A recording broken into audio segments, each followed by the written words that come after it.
Hey there, it's Mark Weiss. I read recently, the release was June 16, 2023.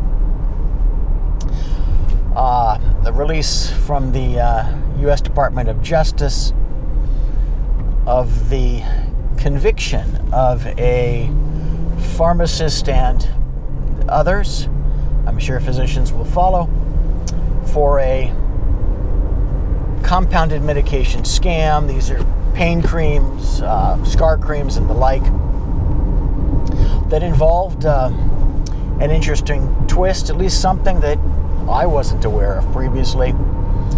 And that's the notion of doing test billings by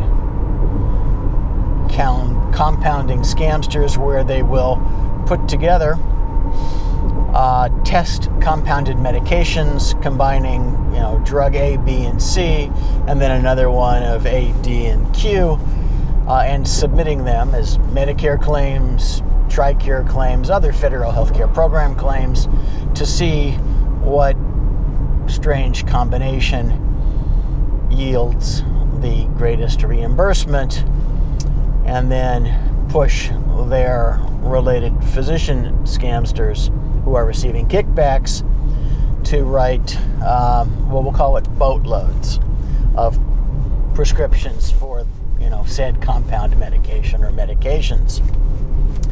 This particular prosecution was in Florida, and it resulted in, as I mentioned, or is in the title of this thing, $50 million plus in fake billings, false claim billings to federal healthcare programs.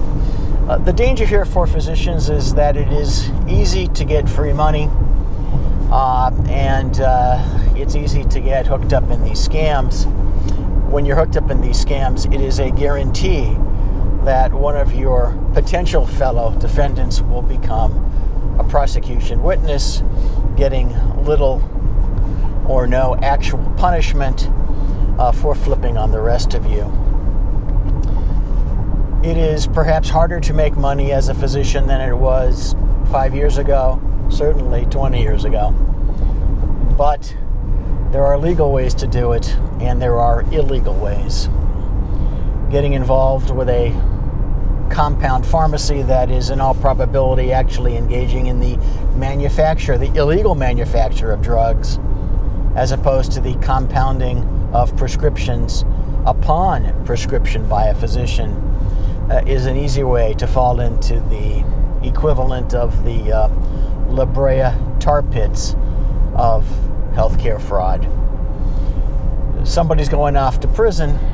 Just make sure it's not you.